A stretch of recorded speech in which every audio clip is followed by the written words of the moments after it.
अस्सलाम वालेकुम नाज़रीन, माजिद अली हैदरी आपकी खिदमत में हाजिर है। इस वक्त मौजूद हूँ लाहौर के मारूफ इलाके लिबर्टी मार्केट की हदूद में। इस वक्त मेरे साथ 25 साला नौजवान खूबसूरत लड़की नादिया साहिबा मौजूद हैं। आइए इनकी जानिब बढ़ते हैं और इनकी ज़िंदगी की दुख भरी दास्तान इन्हीं की ज़बानी जानते हैं। अस्सलाम वालेकुम। वालेकुम सलाम। नादिया, कैसे मिजाज हैं आपके? खैरियत से हैं? हाँ जी, अल्लाह का शुक्र है। आप सुनाएं। आपकी दुआएं अल्लाह ताला आपको सलामत रखे। मुझे ये बताइएगा कि क्या वजूहात बनी कि आप कैमरे के सामने आ गई? मेरे छोटे छोटे बच्चे हैं 3 और डिवोर्स हुआ है मुझे 4-5 साल हो गए हैं। तो घरों में काम करती हूँ, बच्चों के सर पे टोपी नहीं है, कपड़े नहीं है उनके, इसलिए मजबूरी से किराया भी नहीं दिया जा रहा, घर का सर्किट भी नहीं चलाया जा रहा, मजबूरी से कैमरे के सामने आई हूँ। तो मुझे ये बताएं कि जब आप लोगों के घरों में काम करने जाती हैं तो कितनी पैसा बन जाता है? 14,000 सिर्फ सैलरी है मेरी। 10,000 मैं किराया देती हूँ, 4,000 मैं पूरा महीना निकालती हूँ और बच्चों की दवाइयाँ लानी पड़ती हैं। कुछ मसला बन जाए बहुत ज़लील होती हूँ। मजबूरी से मैं सामने आई। मैंने पहले तो सोचा था हालात का सामना करूँगी, 4 साल किया भी है, अब नहीं हो रहा, इसलिए मजबूरन कैमरे के अच्छा, मुझे सामने। ये बताएं ना कि जब लोगों के घरों में काम करने जाती हैं, हमारे मुआशरे का तो आपको पता है किस तरह के लोग हैं, तो आपकी इज़्ज़त वहाँ पे महफूज है? इज्जत तो महफूज रखनी पड़ती है, कोई कोई नहीं रखते, कोई कोई रख भी लेते हैं। रखी हुई है तो अल्लाह का शुक्र है। यहाँ तक के 4 साल बच्चों को संभाल रही हूँ। तो अभी फ़िलहाल तो तंग आ गई थी अपने आप से भी, तो इसलिए मजबूरन मैंने कहा किसी की हेल्प ही ले लेती हूँ, किसी से हक शराई कर लेती हूँ ताकि अपनी इज़्ज़त बना ले कोई, और अपने मैं बच्चों को भी मुस्तकबिल ठीक कर लूँ, अपना भी ठीक कर लूँ, बस यही है। अच्छा, जिस घर में रहती हैं ये आपका अपना घर है? जी नहीं, किराए पे है।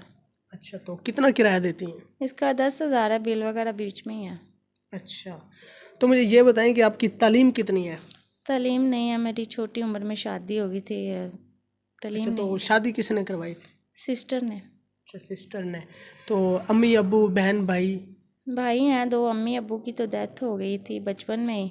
तो भाई हैं 2, शादीशुदा, अपने घर वाले हैं, वो तो किसी को पूछते भी नहीं है, हम्म। वो अपने आप अपने घर में ही मगन है।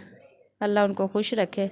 वैसे बहनों के सर पे हाथ जितना भी रखो कम होता है, लेकिन जितना है कर लेते हैं, बस ठीक है। अच्छा, आप जैसी नौजवान लड़कियां लाहौर की सड़कों पर जिस्म फरोशी का धंधा कर रही हैं, गलत कामों में मुब्तला हैं, अपनी आखिरत तबाह कर रही हैं।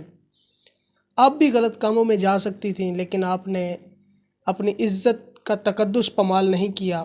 औरत हया का चादर है, तो आपने बिल्कुल अपनी इज़्ज़त को महफूज रखा।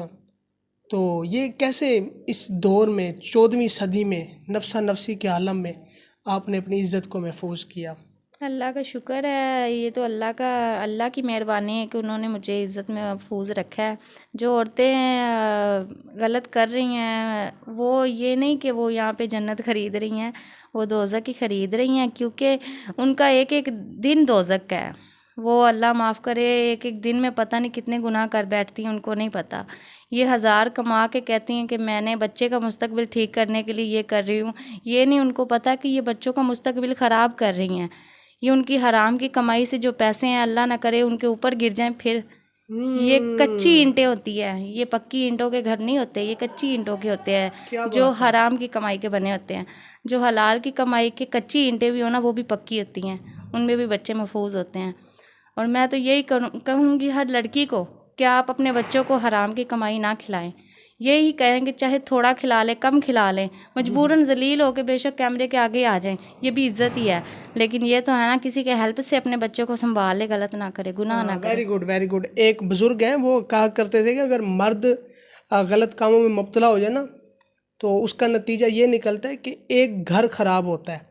अगर औरत गलत कामों में मुब्तला हो जाए, उसका नतीजा ये निकलता है कि पूरी नस्लें ख़राब हो जाती हैं। तो अल्लाह ताला सब की बहनों बेटियों के नसीब अच्छे फरमाए। और मुझे ये बताएं कि अब आप निकाह करना चाहती हैं? हाँ जी, मैं करना चाहती हूँ। आप जैसी कई नौजवान लड़कियों की हमने स्टोरीज़ बनाई हैं। वीडियो में तो वो भीगी बिल्ली बन के बैठी होती हैं, जब हम उनका नंबर लगाते हैं, लोग उनसे रब्ता करते हैं, उनसे पैसे भी बटोर लेती हैं। पैसे बटोरने के बाद हमारे ज़िंदा दिल लोगों को एक सरप्राइज़ देती हैं उनका नंबर ब्लॉक करके। तो आपकी अगर इस तरह की कोई सोच है, अल्लाह को हाजिर नाजिर जान के बताएं कि आप किसी को ब्लॉक तो नहीं करेंगी। मेरी बात सुने, ब्लॉक बंदा तभी करता है जब आगे से कोई गलत डिमांड आए। किस तरह की डिमांड है? गलत डिमांड यही कि दुबई में बैठ के उनके पता नहीं क्या ज़हन होते हैं, आपको तो नहीं पता ना, वो तो लड़कियां फेस करती हैं ना उनको, कि वो फ़ोन पे वीडियो कॉल करते हैं कि ये कर लो वो कर लो। क्या कर लो? आज सादा अल्फाज में बताएं, क्योंकि हमारे सादे व्यूवर्स भी हैं, उनको भी पता चल जाए किन वजूहात की वजह से ये जो लड़कियां इनके साथ रब्ता नहीं हो पाता। मेरी बात सुने, मैंने इंटरव्यू 2 मीडिया वाले को पहले दिया है, ठीक है, उन्होंने मेरा नंबर लगाया वीडियो पे। अभी तो मैं नंबर भी नहीं अपना दूंगी कि आप लगाएं, क्योंकि नंबर उन्होंने दिया, उन्होंने डायरेक्टली ये कहा है कि आप उतार दे कपड़े, मैं अभी आपको 10,000 भेजता हूँ, ये कर ले। अगर उनको दिखाना है उतार के, फिर हम इधर भी कर सकती हैं यही गुनाह। फिर अगर ये गुनाह करके हमने पैसे कमाने हैं तो फिर तो हम इधर ही, उनको कहने की ज़रूरत ही नहीं है कैमरे के आगे, हम खुद ही यहाँ पे कर सकती हैं ना। तो वो ज़ारी बात है, इस तरह की बात उन्होंने की तो मैंने उनको ब्लॉक कर दिया। तो ज़ारी बात है, अगर इज़्ज़तदार कोई लड़की अगर कैमरे के सामने आ रही है तो अपनी मजबूरी के सामने है। इस तरह क्यों डिमांड्स करते हैं ऐसे लोग? हालांकि वो प्रदेश में रह रहे हैं, रिस्क हलाल कमाने के लिए जाते हैं, फिर वहाँ पे रह के इस तरह की हरकतें इस तरह क्यों करते हैं? उनके घर में माएँ बहनें नहीं हैं? यही है ना, उनको ये अल्लाह के आगे उन्होंने जवाब नहीं देना। अगर वो किसी गरीब यतीम बच्चों को खिला देंगे तो वो अपना हक लाल की रोज़ी है तो हक लाल के तरीके से देना आगे भी। ये तो नहीं कि उनको जिस्म की दिखाएं तो फिर उनको जाके पैसे। मुझे ये आप बहुत अच्छी हैं, नेक बाहया बापर्दा हैं, अल्लाह ताला आपकी इज़्ज़त की हिफाजत फरमाए। मुझे ये बताएं कि अब आपकी क्या डिमांड है, कैसा लड़का हो, कैसे नौजवान से आप निकाह के लिए ख्वाहिशमंद हैं? मैं यही कि मेरे 3 बच्चे हैं, बस मेरे बच्चों का मुस्तकबिल ठीक कर दें और उनका ख्याल करें तो मैं शादी करने के लिए तैयार हूँ। मेरे बच्चों की जमन पर्चियाँ नहीं बनी, बेफारम नहीं बने, कुछ भी नहीं बना, तो उनका वो सारा बनाएंगे तो मैं उनसे ही शादी करूँगी। बच्चों को बाप का नाम देंगे तो फिर।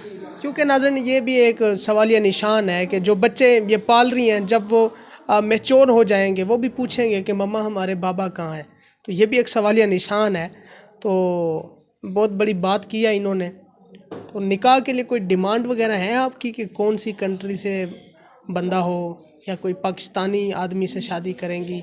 किस तरह की आपकी सोच है? जो भी हो, आप पे हमें यकीन है, माजिद और वाजिद भाई पे मुझे उस पे यकीन है, आप करवा दें तो आप मेरे भाई हैं, मुझे आप पे यकीन है, कोई मसला नहीं।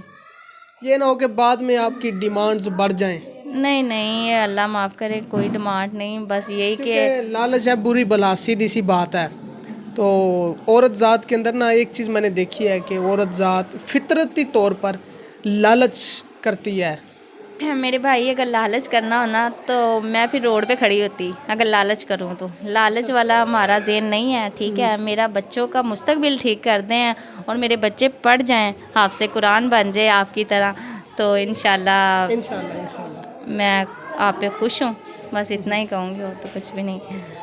नाज़रीन, जो देखने वाले नाज़रीन हैं उनसे मैं एक रिक्वेस्ट करता हूँ कि खुदा का वास्ता, अगर आप शादीशुदा हैं ना, अपनी पहली बीवी का मुस्तकबिल और उसकी ज़िंदगी बर्बाद ना करें, अपने बच्चों के साथ अपनी ज़िंदगी गुजारें। दूसरे निकाह का आप जब सोचते हैं, फिर हमें कहते हैं कि दूसरा निकाह करवा दें, पहली बीवी से मैं छुप के खुफिया शादी करना चाहता हूँ। ये बहुत गलत बात है। किसी का घर बर्बाद करके फिर अपनी खुशियों के लिए ये सब कुछ करना, मेरे ख्याल से ये इंसानियत भी नहीं है और हमारी शरीयत भी इस चीज़ की इजाज़त नहीं देती। जो लोग संजीदा हैं और वाकई ही सिंसियर हैं, इनके साथ निकाह के ख्वाहिशमंद हैं, और जो इनकी हेल्प भी करेंगे, निकाह से पहले भी थोड़ी बहुत हेल्प करें, ताकि इनको भी आप पे यकीन हो कि अभी इतना मेरा ख्याल रख रहे हैं, शादी के बाद कितनी मेरा ख्याल रखेंगे, तो ये उनसे इंशाल्लाह ताला निकाह भी कर लेंगी। और ये बिल्कुल मेरी सगी बहनों की तरह है, ठीक है। और बहन के सर पे दस्ते शफ़क़त रखता हूँ, और जितनी मेरी तौफ़ीक है मैं इस बहन की थोड़ी सी हेल्प भी कर देता हूँ। ये मेरी बहन छोटी सी अमाउंट है, भाई की तरफ से कबूल फरमाएं। और देखने वाले नाजरीन को कोई पैगाम देना चाहें? बस यही कहना चाहूँगी कि अगर आपके बच्चे भी हैं, आप बच्चे नहीं भी हैं ना, तो आप ये गलत काम ना करें, ये रोड पे जाके गुनाह ना करें। मरना भी है, आज जिंदा है, कल पता नहीं हम किधर के किधर ही जाएं। तो अपने छोटे छोटे बच्चे हैं, हक हलाल की रोज़ी कमाएं, उसमें ही बरकत है। इसमें आप करोड़ों भी कमा लेंगे, कोई बरकत नहीं है। बेशक बेशक। जी, तो नाज़रीन, इसी के साथ मुझे इजाज़त दें, इस उम्मीद के साथ कि इनके साथ निकाह करने के लिए जो भी बंदा मेरे से रब्ता करेगा ना, वो सिंसियर होगा, इनके ना अपना टाइम ज़ाया करेगा ना मेरा टाइम ज़ाया करेगा। और सबकी बहनों बेटियों के लिए मेरी खसूसी दुआ है कि अल्लाह ताला सबके नसीब अच्छे फ़रमाए। और फ़िलहाल मुझे इजाज़त दें, अपना ख्याल रखें। फ़ी अमानिल्लाह।